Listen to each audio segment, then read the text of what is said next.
Check it out, we rapping for the Texans. We'll be there, Crenshaw Bridge, we flexing. Houston rap style, we bringing the heat. Talking Texas football, nothing compete. Got the best podcast, the livest in the game. Wednesday nights, 8 p.m. Remember the name, we talking draft picks. We talking defense, we break it all down. No nonsense. H-Town Veteran Showdown. On the mic, talking Texas football. Every Wednesday night, with special guests dropping knowledge, taking the stage. Bigger than Crenshaw Briggs, we holding it down in the H-Town, wiping it down. Talking touchdowns in H-Town. Houston culture, we holding it down. Talking news and rumors, keeping it real. No filter, we got the Texans appeal. In the Lone Star City, we're living it up. Talking all things Texas, we can't get enough. From the football field to the concrete jungle, we're repping H-Town. Ain't nothing humble, bitch. Yo, and welcome back to the Texans Fan Battle Podcast, brought to you by Fan Battle Sports Network. Guys, we got a special guest, but before I introduce him, let me introduce my A1 since day one. He started with me from the beginning. Now we are here. I got Mr. Crenshaw himself. What's up? What's up? What's up? Man, it's good to see you. You've been gone for a minute. I almost forgot what you look like. I know, me too. Yeah. Hey, guys, our other co-host, Bo, and Keno couldn't make it. Bo has to work, and supposedly Keno got food poisoning. He said he had 5 guys. I don't know his personal life, but, you know, that's a big pause moment right there. But introducing our special guest, he covers the Houston Texans from A to Z Sports. We got Mr. Justin Churchill. How you doing, sir? I'm good. I appreciate you guys for having me on. No problem. How are you enjoying the offseason so far? Pretty good. It's been a lot more eventful than a past one. So, I mean, there's definitely enough to talk about, enough to think about, you know, ready for it to get going. Obviously, training camp, it starts earlier for Texans than some other teams with the Hall of Fame game. But, man, I'm just too excited for the season to come. Absolutely.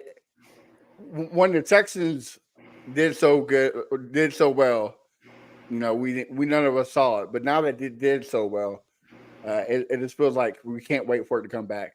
I thought it was going to go slow, but it kind of went by fast. What do you say, Crenshaw? Kind of been flying by, huh? Well, you know, the way Texans Twitter keep talking every day, so that's why it's going fast. You know, that they keep you entertained with the stats, what these guys doing on the workouts, where these guys are at in their personal life, you know, and then we had a good off season, so that's why it's going by fast as well. You know, look forward to another season. Yeah. You know, we got a lot of positive talk this year instead of negative talk, so I think that's the main reason right there. Yeah, this is the first time in podcast history that me and you actually get to talk positive, Crenshaw. Since we started, it's been nothing but negative. So, you know, this is kind of a weird feeling. Never had this before.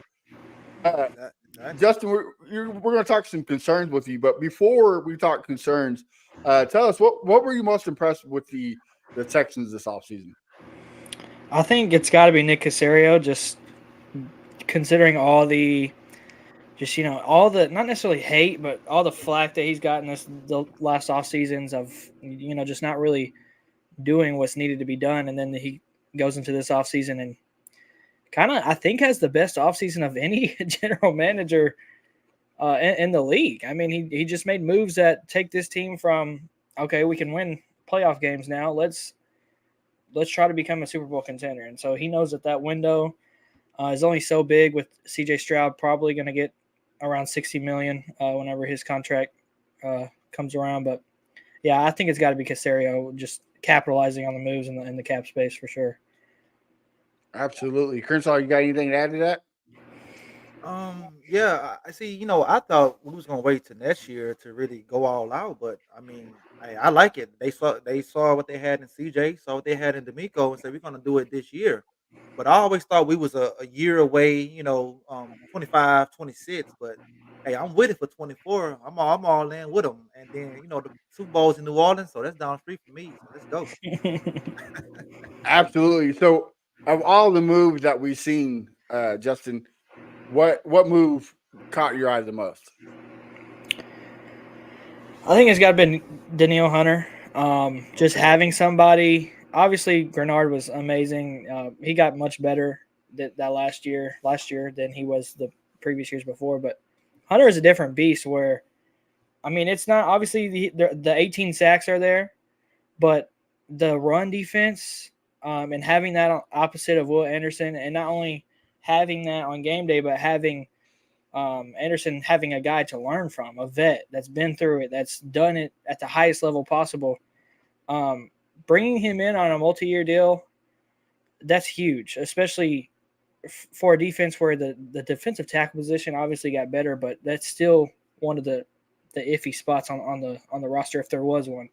And so locking down the edge there with Will and Daniil that's crucial, especially with the teams that they're going to play.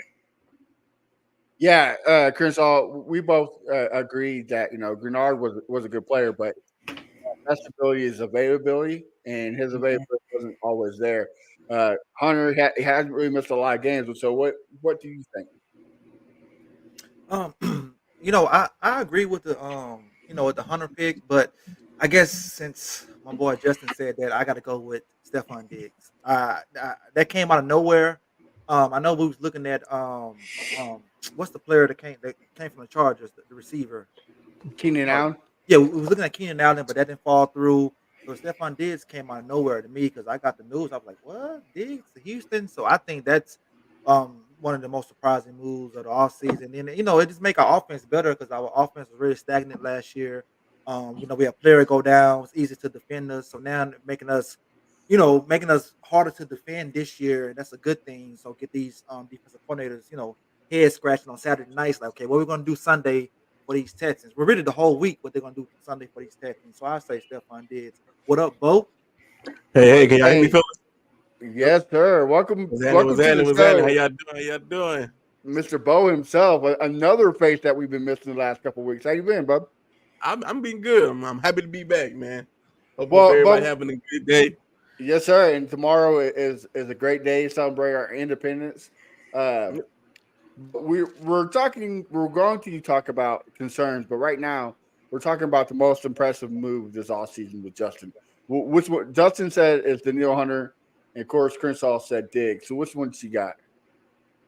You got something new, or you have to agree with one of them? Those two are great additions. I'm going to go with more so Danielle Hunter, meaning because we lost Grenard. You want to make sure you got someone else on the other edge of other end of Will Anderson Jr. So it helps more on the defensive side of the ball. Stephon Diggs was great. You can't knock that. You got Stephon Diggs now. You got a prolific offense. You got 3 receivers you can count on now. But I think if you pick the most impact, you got to go Danielle Hunter. So I'm going to go Danielle Hunter. Great signing because, of course, people wanted him, but he chose to come here to Houston. So let's go. On a cheaper deal because Indianapolis was out offering more money. So yes, couldn't happen to a better team. So, screw you, Indianapolis. I'm going to have to disagree with you, fellas. I'm going to say Joe Mixon. We finally got a running back that we can depend on. Cincinnati's offensive line was garbage all 7 years they was there. And look what he did. I'm not saying ours is elite, but it's the middle of the pack. A lot better than what Cincinnati have.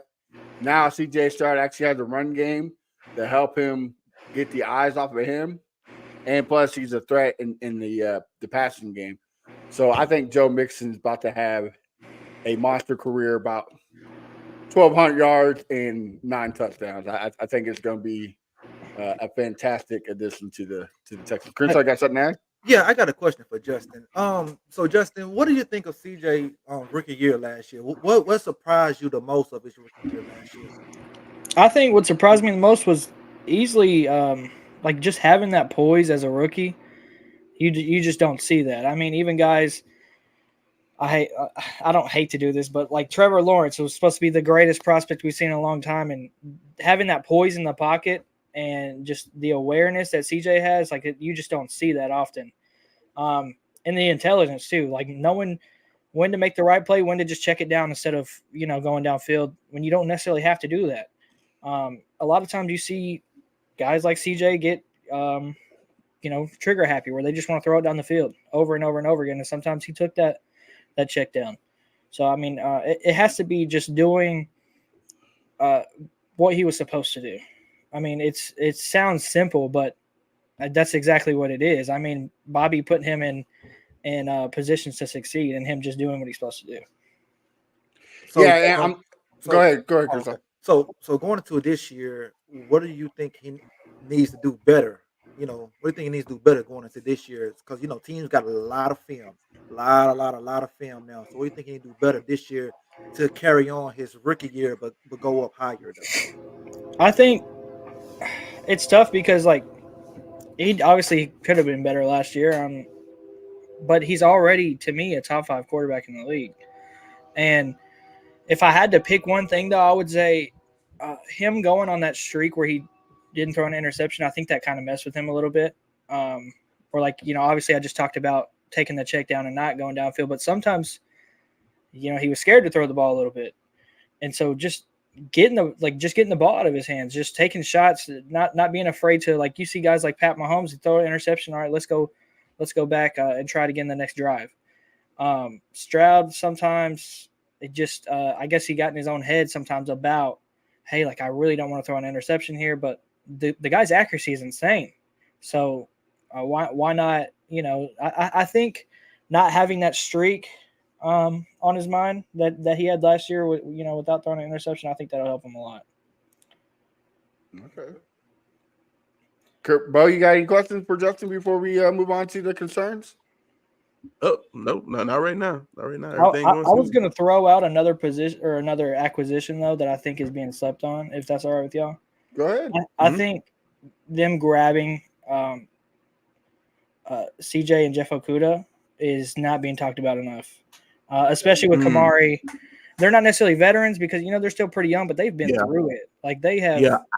They've been through it. And so having those guys behind Derek Stingley is just, I think that's not being talked about enough. I agree on that. I agree on that point. I just believe that most people are just kind of scared. They're like, Jeff Okudah's had injury problems. Yeah. C.J. Henderson was a top 4 pick, I think, believe in the draft. Top 10. And he didn't pan out the way people thought he would. So everyone is kind of just okay, we know what we have in Derek Stingley. If he stays healthy, he's a great cornerback. We got Kamari. We know his reputation in college, locked down. But let's see what they do in the preseason. Let's see how they contribute. Let's see how Okudah and Henderson, do we know who's the clear number 2? Do we know who's CB2 already? No, so, I think that's definitely going to be one of the most things to look at it. I feel like once preseason goes through and we get to maybe week 3 in the regular season, I think everyone will have a great understanding of what we have in the quarterback room. But right now, everyone's just a little scared to be hype about it because they just injury prone. But I agree, that's on paper, right. That's a great depth chart, and you can't beat that. I just think it sets them up better to have that 1 through 4. Just even if CJ and Jeff aren't as good as they're supposed to be because of where they are drafted, they're still set up talent-wise to just be so much better in that room than they were last year. Absolutely. And, a lot is being slept on, too, is, CJ Henderson did have a good rookie year, but his rookie year was coming off the kind of Saxonville was being depleted, but it was still there. You still had, I can't think of his name, the guy who came from Arizona and went to Baltimore. The mayor, Campbell, Calais Campbell. Calais Campbell. Yeah. I'm not gonna lie, Arizona threw me off. Was AJ Boye still there? AJ Boye is still there. So they still had pressure. Then he went to Carolina, where we all know that there was no pressure there. Jeff Okudah, the Lions have no pressure. The Falcons finally got some, and he had an okay year last year. So the Texans helped him out getting Danielle Hunter. You add Roy Anderson, and another move I think is getting slept on is Danico Autry. Mhm. Like Danico Autry's averaged 10.5 sacks in the last 3 years. So I mean, we talk about the three-headed monster on the on the offense, but nobody's talking about the one on the defense. Mhm. And then you add Kristen Harris and Aziz. Ozzy, Sahir. Like, dude, It's it gonna can be fun. help. Yeah, it can help the cornerbacks, right? Like, Mhm. if the quarterback don't have time to throw it, it's safe to say that the corners have a better chance of locking down that receiver. So hopefully, And let's say those two that they picked up are really bad. Desmond King is still a serviceable cornerback. I mean, he's obviously fell off a lot compared to where he was a few years ago, but he's a guy you can still play and kind of throw out there and be like, okay, well, let's just hope he doesn't mess up this rep. me and Crenshaw and Bo last year said he had a great last half of the season. Yeah. When Second half was good. when he came back to Houston, it was like something clicked and he turned on the Jets. Crenshaw's a little upset because we let his boy Steven Nelson go, but you know, Okay. I had a question for Justin real quick about the cornerback situation. How far do you go if CB2, if Henderson and Okuda doesn't look promising? How far in the season do you get to before you call Xavier Howard? I think I can't really tell you why he hasn't gotten signed yet. Mm-hmm. I don't know. That's it. That's interesting because I do think that they want to let Kamari rock. Like, hey, make the mistakes you're going to make as a rookie, but like learn from that. And as the year goes on, like by the time the postseason comes, like look at I hate comparing to the Kansas City Chiefs, but that's the standard. Look at what they did a few years ago with their entirely rookie cornerback room. They were not great throughout the whole entire regular season, but when the postseason came, they were locked in and they were ready. And so let's say that it doesn't go well for those two guys that they brought in. Kamari is getting to play and he's getting to learn from his mistakes. And that, I mean, that's actually what you want long term over the other two guys who are probably not going to be, stars long term. I mean, they haven't shown it yet. Right. And like John Hickman said a couple weeks ago, what if CJ Henderson and Jeff Okuda, they both come out and be great on this team? Mm-hmm. That's another year Kamari don't have to play. I'm okay with that. But another year for him to learn, another year for him to get down what he needs to do, and then take over for when these guys leave. I'm okay with that. Like if he comes in and this becomes a great corner, I'm okay with that too. But hey, the less tread on the tires, the better off we will be. Mm-hmm. Chris, you got anything to add? I was gonna say Go ahead, I think so too because I feel like both of those guys, CJ and Okuda, third team or fourth team, I believe. I think this is where you get it. This is where, of course, you probably had a big head coming out of college. You get drafted pretty high. You think the world is yours, and you find out the NFL ain't as sweet as you thought it would have been. You got a third time's the charm, maybe, and you come in and go crazy. I would love to see that. So I'm interested to see what they do. And you're getting to play behind a coach like D'Amico. Like, let's not forget that. Like, this is a player's coach who gets the most out of players in this situation. And not to mention they're playing behind a guy like Derek Stingley. So they're not having to be the guy. They're not on the same team where they were drafted to be the guy. So there's not as much pressure. Obviously, there's a little bit of pressure because, hey, this is your third or fourth team in your fourth year, whatever. It hasn't clicked yet. But there's not as much pressure. And D'Amico has said that they know what they're supposed to do. And they've already been great this offseason. So. Yeah, and it's good, which I don't know how often Jonathan Joseph is there, but I see clips of him being in practice and whatnot, and having to learn from that veteran as well, being taught how to be a pro, learning different schemes and different tips will help them out tremendously. So I'm ready. Kershaw, were you gonna add something? No, I'm not gonna add nothing. I'm just this the month for training camp. We start training camp, early because we got the Hall of Fame game. So I'm just looking forward to it. I just can't wait, man. It's about to really get down. I just hope the expectations we having, they don't let us down. That's my biggest fear. Are any of y'all going to be out there at training camp? I'm not gonna be at training camp. I'll be at the games though. Yeah, my wish was to make one, but they got them tickets quick, my brother. They swooped them tickets up so fast. I said I'm taking a little nap till 10 o'clock till they come up. Nope, them things gone. So it won't be this year. I went to last year. That's a good thing though, if you think about it. Like they're doing something right. Yep. Everybody's hyped. You can't be mad at it. I wasn't even mad at it. Everybody was hyped. It was ready. So it is what it is. Yeah, sadly, I live up here in Chiefs Kingdom, so I will not be making it there. I will be taking my family to the Chiefs training camp. Don't ask me why, but yeah, I'll be up there. You know, I live in the same area, so I'm in Northwest Arkansas. So I got you. I got you. Well, let's talk about concerns. Justin, you kind of mentioned the defensive tackle, and we kind of just. That's a little point about the cornerbacks, but what is your biggest concerns for the Houston Texans going into this 2024 season? It's hard to pick just a concern because, like we said earlier, this roster is so well constructed compared to rosters that we've seen in the past.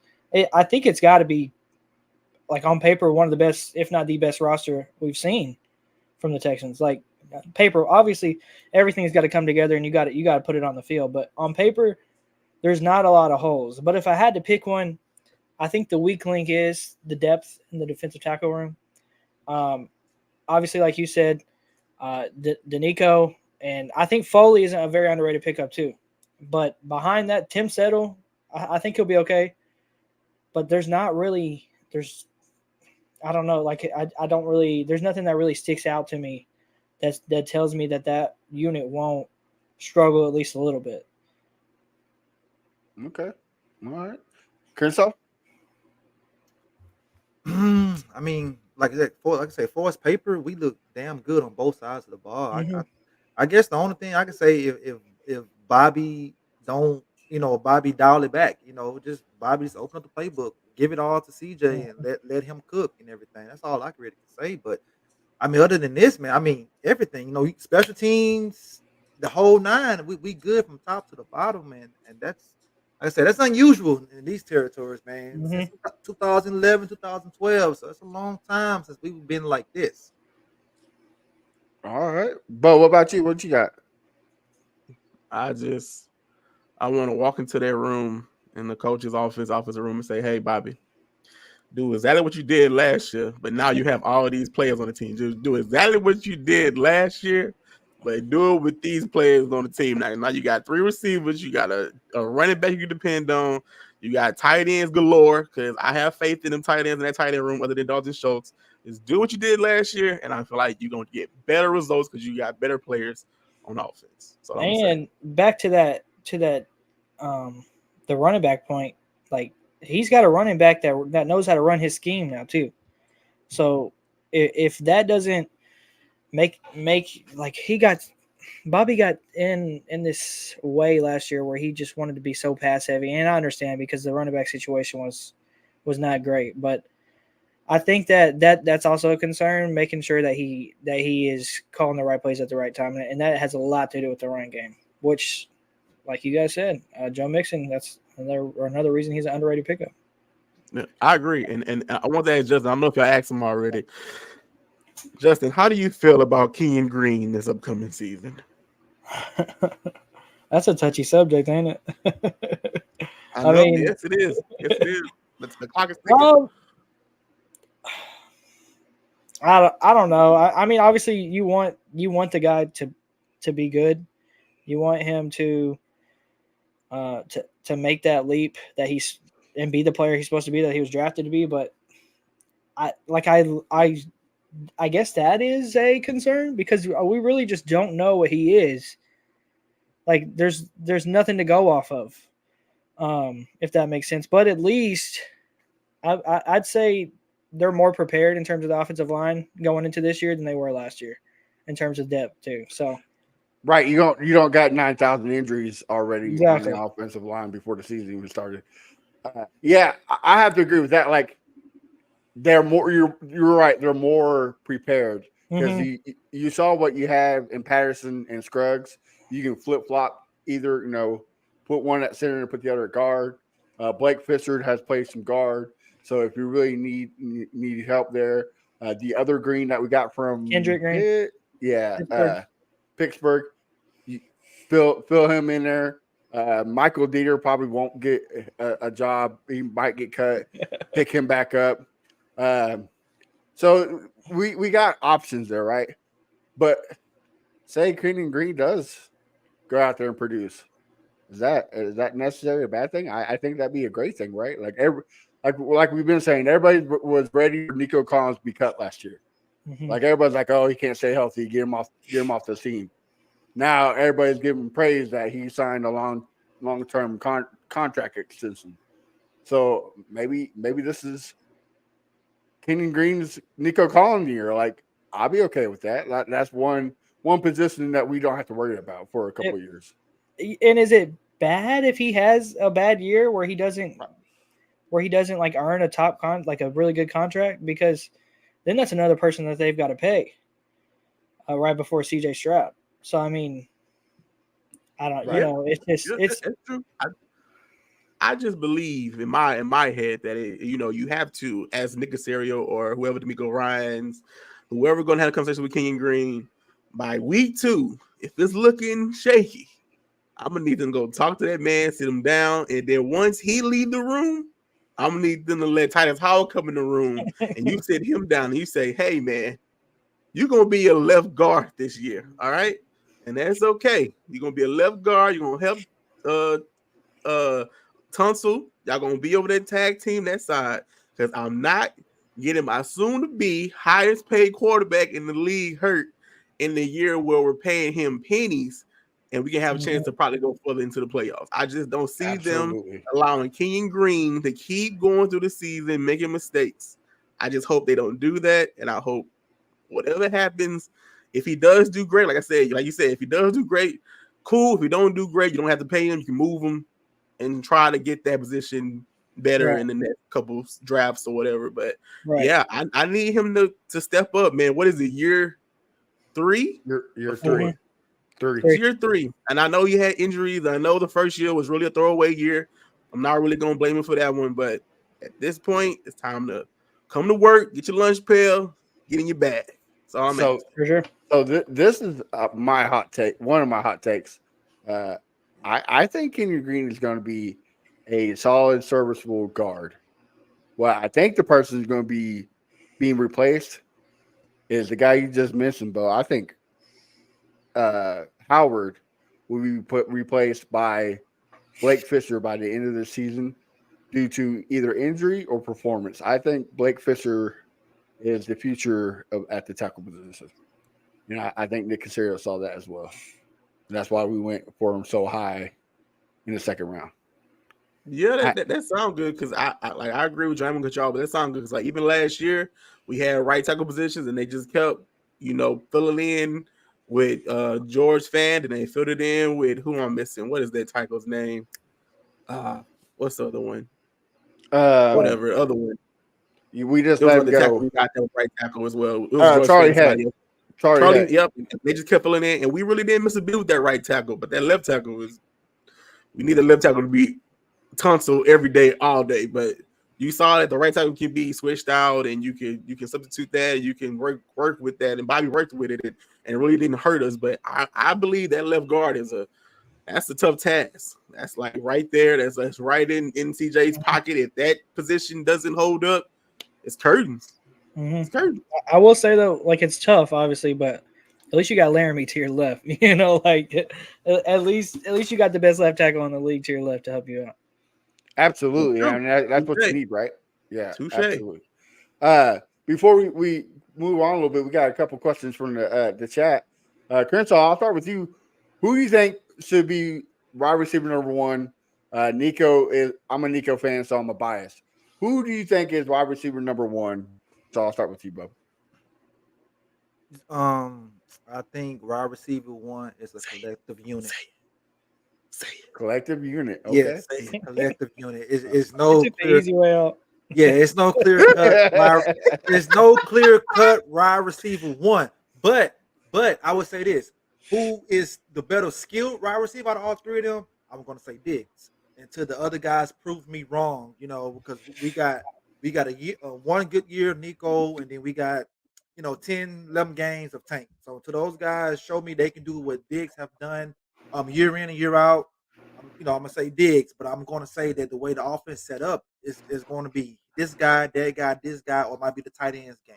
It might be the running back out the backfield game. So if the way if Bobby does it like that, because I don't think they're gonna just feed a guy. Shouldn't no wide receiver on this team be getting 12 targets a game. That's just too much right there. We got enough firepower. So I'm gonna say that right there. So we'll kick it to you, Bo. Who do you think? I am a simple man. I am not going to drag this along. I believe seniority matters in the world of NFL sports. Granted, with Robert Woods, it didn't matter because he was wasted and done with his time here. So that way, it was easy to give Nico Collins that title. But I still believe Stephon has a lot of more years in the tank.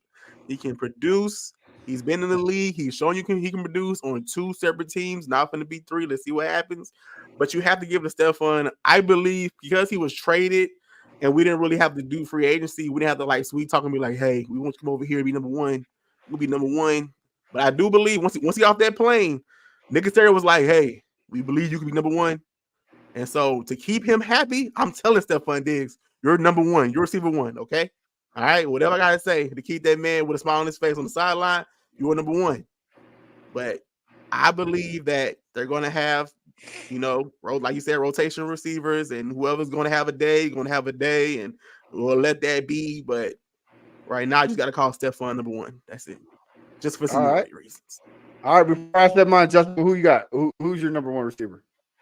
I guess I'll go the other way and go Tank. I mean, look at the way he was projecting before he got injured. He was gonna finish with a better season than Nico, and this is a guy that CJ was target. Like, he got in a hot stretch where he was targeting him like every single play. It felt like, obviously it wasn't every play, but like they were connecting on just these plays that you don't see 2 rookies make.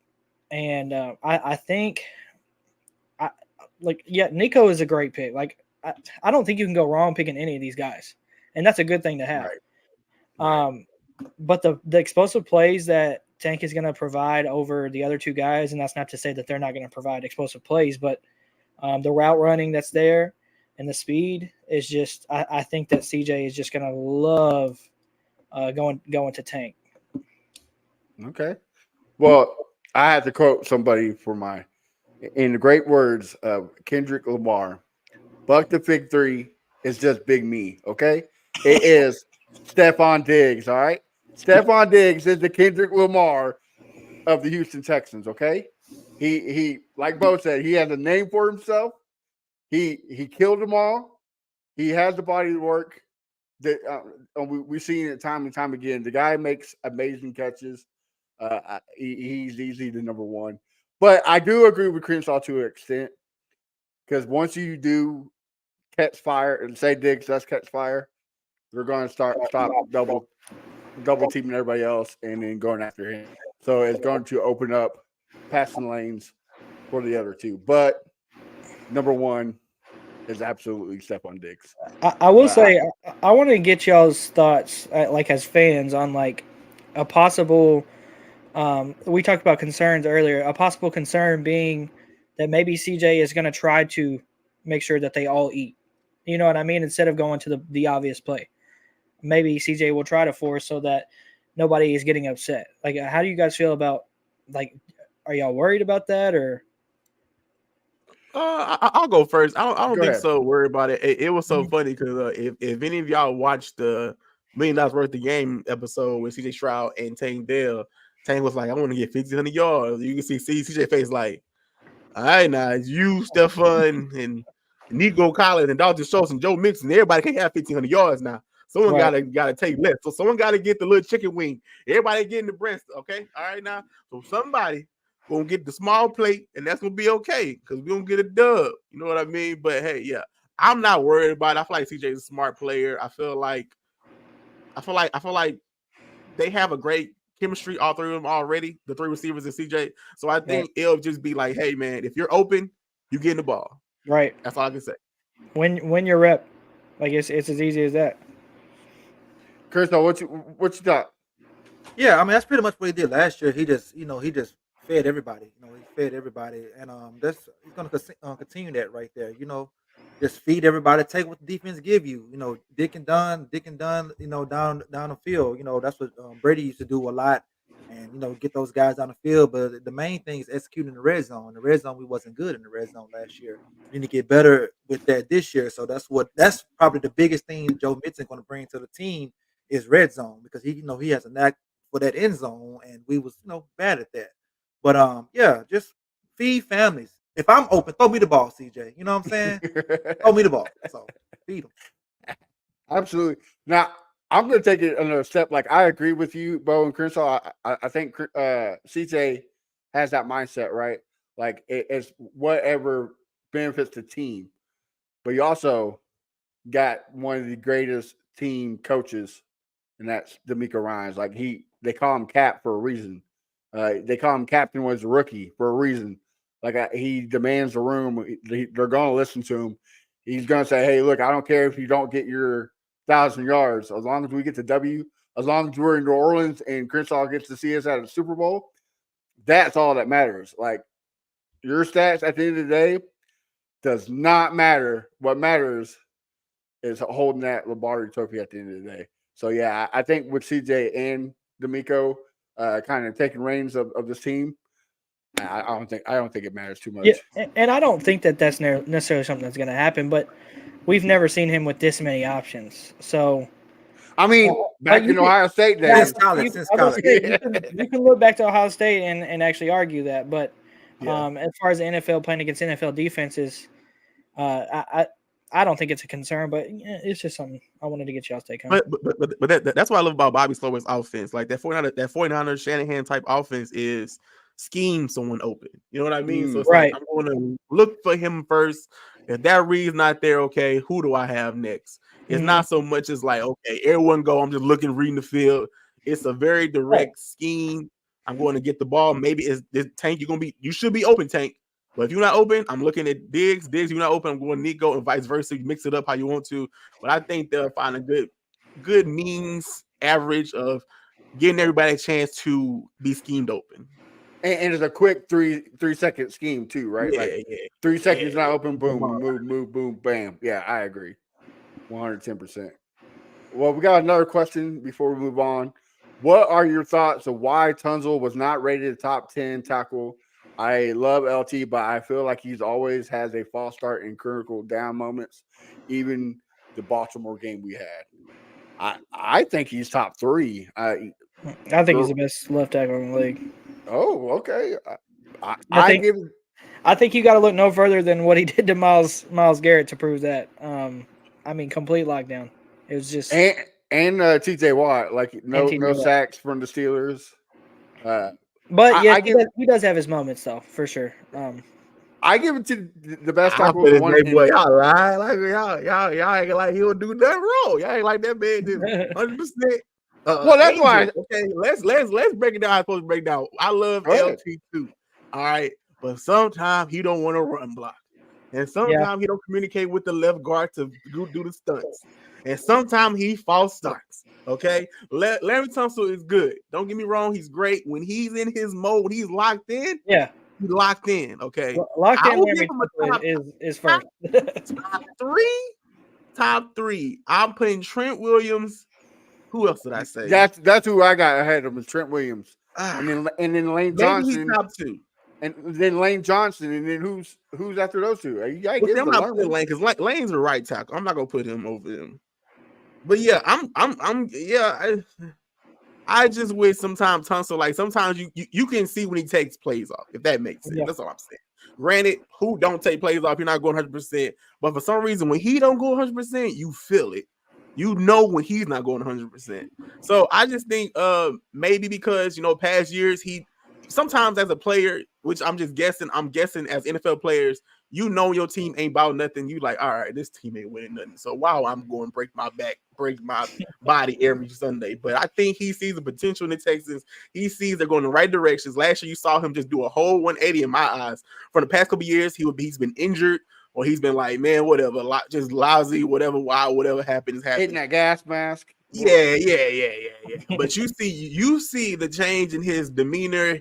You see the change in the way he plays. So who knows? Maybe this year he takes the mantle as a top, like the number one left tackle, which I would love to because I played Madden, and apparently he's not going to be a superstar on Madden. So if he gets act together in NFL, I can have a superstar, maybe X Factor left tackle, and I can't get sacked. That's all I'm saying. That's just me being selfish. But hey, what can you do? All right, what can you do? What's your thoughts on it, bro? I mean, I think it's because he played for the Texans, and they don't just really just look at us like that. Think about it. What's other than JJ, what's the last All Pro we had on this team? And JJ, I think he made Lerman Tunsil made All Pro a couple years back. All Pro? What was All Pro 2? Right? I think so. I gotta look it up. Good question. It's just but I think he's a top 3, top 2. But like Bo said, he doesn't go hard. Sometimes he feels a little selfish to me. At times I wish he could be 100% on every play, but it'll get better with time. Especially this year, he knows we're really playing for something this year. See, last year we came into the league, we didn't know this team was going to win 10 games.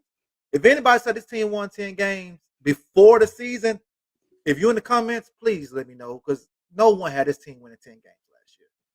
So this year, it might be a different ball game for him. And I'm going to pay attention to him a lot and see, is he going to change that habit. And also, you got to kind of take it into consideration, right? Like, the Texans overpaid for him, right? That's a lot of pressure. Like, yes, we sure damn did. Yeah, Bill O'Brien just screwed us when it came to that trade. So that's a lot of pressure. But now that pressure's off. Like, this is a new contract. All those trades are over with. So you have to. Yeah, I think this is a year for him. Right, you said it's time to lock it down. It's time to be the number one in the league. Yeah. So I have to agree with you. Kershaw was right. The last All Pro we had was Hopkins 2019. Last time we had All Pro. There you go, Hopkins. See, that's a long time right there. So people still not taking us serious. That's why we have a lot of Twitter wars with different teams. We have a lot of Twitter wars because they don't take us serious. They're like, oh, you guys had one good season. Now you think you guys give the air, So we just gotta make them remember. I want to say Titans, but I don't want to say Titans because that's the movie. But remember the Texans. You know what I'm saying? Remember the Texans. So we're gonna get there. We're gonna get there. Yeah, well, and you also got people like Mike Florio who just spout out nonsense like he does about CJ Stroud, that he needs to quit talking about Aaron Rodgers not being a good quarterback and just focus on being a quarterback. Man, he's just bored, bro. For real. Like, dude, quit taking things out of context and actually pay attention to the interviews. He wrote an article the other day that said, will Patrick Mahomes retire soon? He's 28 years old. Right. He's not retiring anytime soon until he beats the GOAT's record. This is how it is. But CJ Stroud makes his team better. So, yeah, I think it's all nonsense. Kershaw, you got anything added to the concerns? No, I don't have anything else. Do you guys think D'Amico had any coaching concerns last year that he could get better at? Because a lot of people don't critique D'Amico. It's all about the players, but what about him? I start with you, Justin. You go ahead. What's your thoughts on that?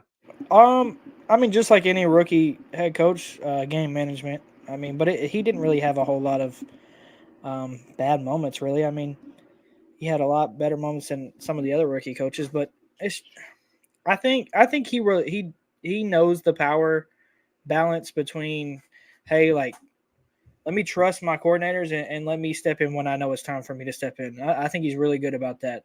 And we saw it last year. should have been coach of the year.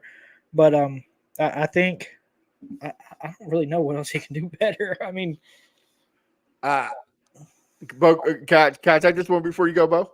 No, please go ahead. Please go ahead. I think he needs to quit being conservative. The Falcons game, we should have won that game. There's no reason why Kenny Pickett went out there and threw the ball all over us. Pause. Like, we should have been attacking Kenny Pickett. We should have stopped them from winning that game. Baltimore, we had Lamar Jackson dead to rights in the first half. We had Christian Harris spying on him. He wasn't running amok on us. He was flustered. He was being Lamar Jackson in the playoffs. Second half, complete game, different game plan. Lamar Jackson almost ended up with 200 yards at the end of the game. Just ran amok on us. He got to quit being conservative. Tampa Bay, I mean, like, you can go back to games, and okay, we get this lead. Cincinnati, we get this lead. Let's take the foot off the gas. Nah, man, I need your foot on the pedal at all times. Like, I don't care. The speed limit's 85 the whole way through. This is Highway 45. Like, do not slow down. Keep on trucking. To me, you got to quit being conservative. I can agree with that, especially like you said, like, beat the teams you're supposed to beat. And if they would have done that last year, we could have been talking about almost a number one seed, maybe a number one seed. So, I mean, yeah, I can agree with that.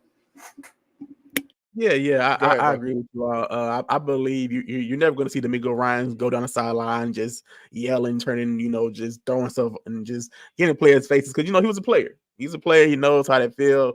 I'm sure he's like, man, that's not the way to do it. And most coaches, the new coaches these days, don't do that anyway.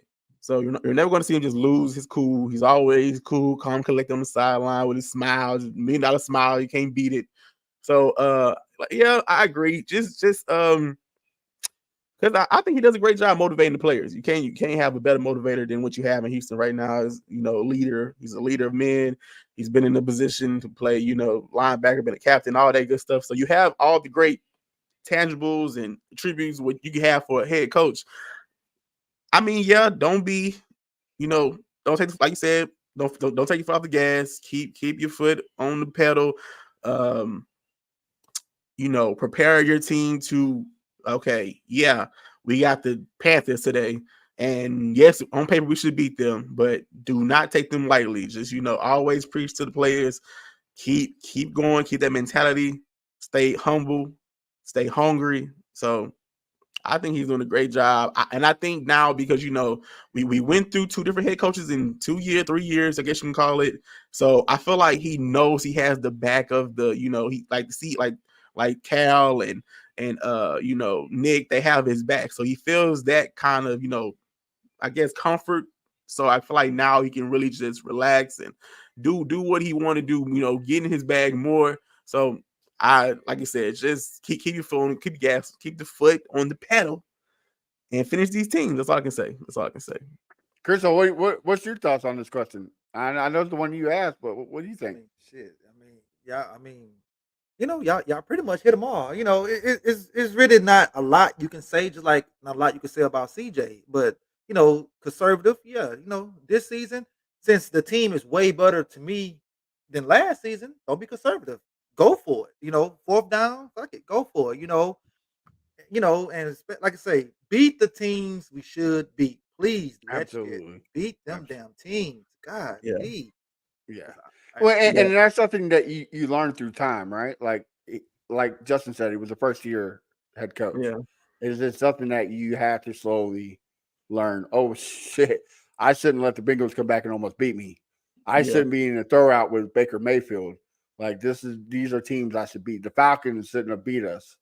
The winless Panthers shouldn't make a fool out of us. Like, it's something that you just learn over time. So I think D'Amico is our forever coach. I think he's our next Mike Tomlin. But I mean, maybe that's just a bias to me. I don't know. Yeah, because I'm trying to think right now. I'm thinking of last season, and was there ever a game when I said D'Amico cost us that game? Like, it's been years where Bill Brown was like, if Bill didn't do what he just did, we would have won that game. I'm trying to think. Yep. Gotta be Yeah. a Panthers, gotta be a I'm trying Panthers to think, game. was it a game I was like, man, come on, D'Amico. And I don't think there really was. Like you said, it was very close games the games that we lost that we should have won was close games. So it's like it really wasn't like, man, Right. we got killed by them. We shouldn't got killed by them. Other than the Jets, but I feel like the Jets was just that was just a mess. That was a horrible game. You can't do nothing about that. The weather was bad. Players didn't want to play. I'm sure. So I can't think of it. So who knows? It was one season, but let's see what he do this season. And I think everyone will have a very more clear cut idea of what we have. But I feel like he can't go wrong. Justin, you were going to say that. What were you going to say? Yeah, and winning the games you're supposed to win, then that helps you control your own destiny when it's the end of the season. Obviously, you love seeing games like what they played against the Colts at the end of the year. You love seeing CJ go off. But if you don't have to do that, I mean, isn't that much better? I mean, they didn't have to be in that situation if they would have just won the games that they were supposed to win. Mm-hmm. So, and then you might not draw, let's say, the Ravens in the second round. Obviously, this team is much more put together to play the Ravens than last year, but it just comes down to like control your own destiny, and beat the teams you're supposed to beat, so you can set yourself up to have that number one seed. Yeah, I agree. I'm sorry. Go ahead. Keep going. Well, I was just gonna say, and you don't have to worry about Matt Amendola coming in there and kicking. Oh yeah. That's true. But I was gonna say also, it's like I'm a different kind of fan. All right, I know people like the nail biters and he's finna kick a field goal in the last 2 seconds, but not me. All right, I want to be sitting on my couch for a quarter, and it's like we got a 21-point lead. That's what I want to see. I'd had put Davis Mills in, yes sir. Too many seasons to where I'm on the last second biting my nails, like just don't mess this up. Just please. I want to see some clear cut wins this upcoming season. That's all I'm gonna say. Or have a flashback of 2019, like, oh man, we're up 24-0 in the first quarter. Oh man, we have a chance to make the AFC Championship game. And we'll talk about that, man. Right. Like, let's relax. Fourth quarter, you're up by 21 points. Throw some Davis Mills in. Give CJ some time needed off so he can pray to God. Like, give him a break. Make his job easy. So I'm all for it. Well, fellas, before we end the show, do you have any more questions you have for Justin? Justin, what game on the schedule are you most excited for? Is there one game that you just like, come on? It's got to be the Chiefs matchup. You want to see where they not only you got to see where CJ stacks up against Pat, but also that's the best team. They're going for a three-peat. Why wouldn't you want to be the team that potentially keeps them from doing that? Like you beat them bad enough, maybe that messes them up going into the postseason. I mean, because they're going to be in the postseason, and everything goes through Kansas City in the AFC as of right now. You beat them, you can take that throne. I think, and that could very well be the two best quarterbacks in the NFL next year at that time too. So I mean, I think that game will be awesome. Okay. Is that one of the special games? Is that that's not the Netflix? Netflix is Ravens. Is that? Right. That's the game before the Netflix. Yep. That's the game before the Netflix. It's Saturday. It's probably on some other streaming device because they're making it $1,000 a year. That would be a big game. Chris, what you got? Okay, I got two for Justin. One, what do you think the Texans' final record is going to be in the regular season? And two, how bad of a golfer are you? Okay, I'm gonna start with the second one first. I went golfing today.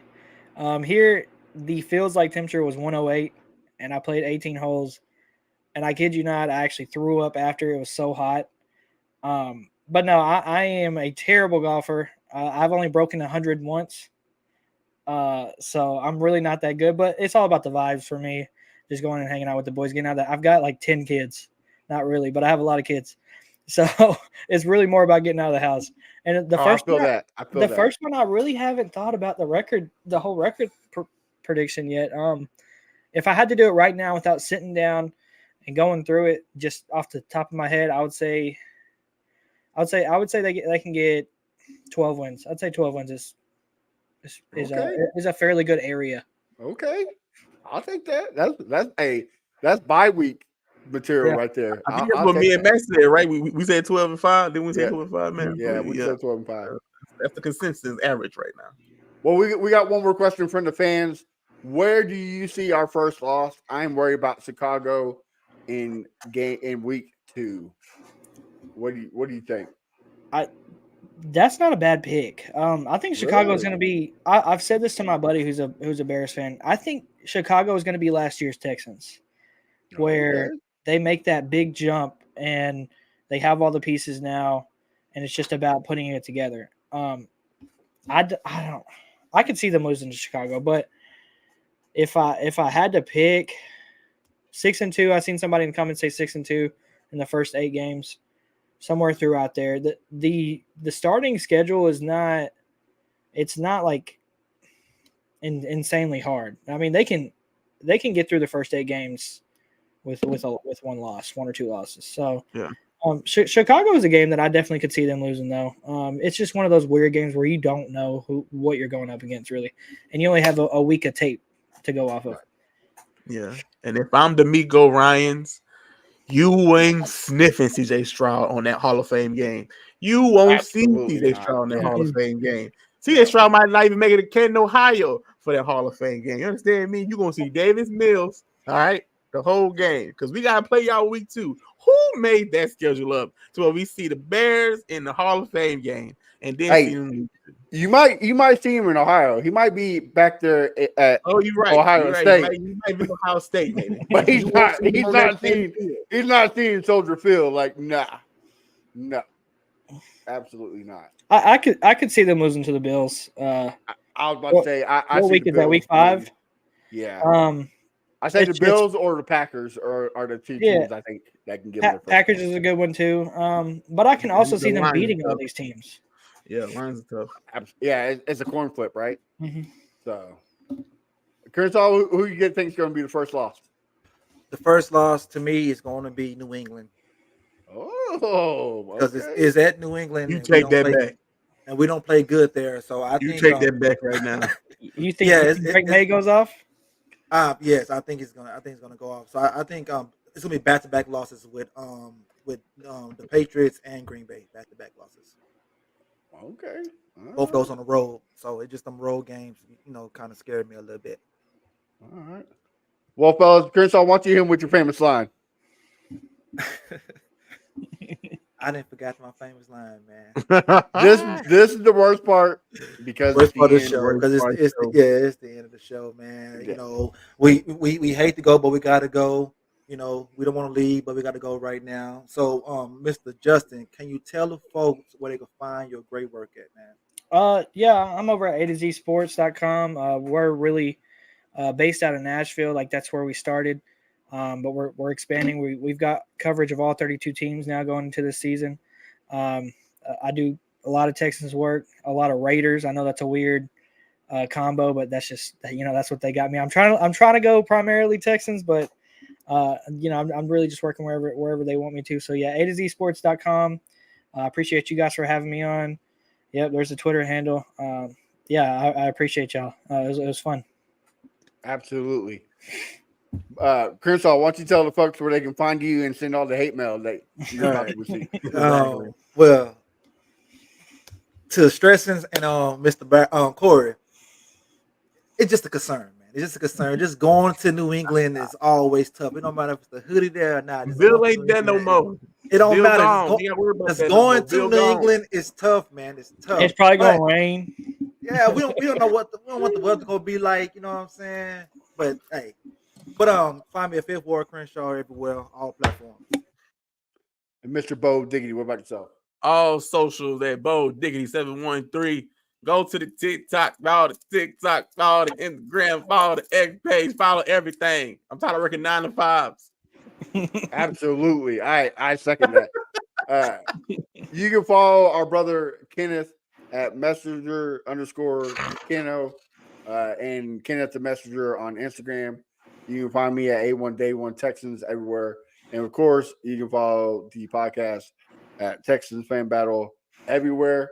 We're halfway to our goal of 5,000. We're at 2.5. So make sure you hit that subscribe button. Make sure to go to Justin Twitter, I want to say Twix, but Twitter, and check out his articles on A to Z. It's some real good stuff. Yes, it is started by a Titans fan base, but we won't hold that against them. All right. But till then, guys, have a wonderful 4th of July. Do not pull a Pierre Paul and blow your fingers off. Be safe, and see y'all next week. Peace. Yo, check it out, we reppin' for the Texans.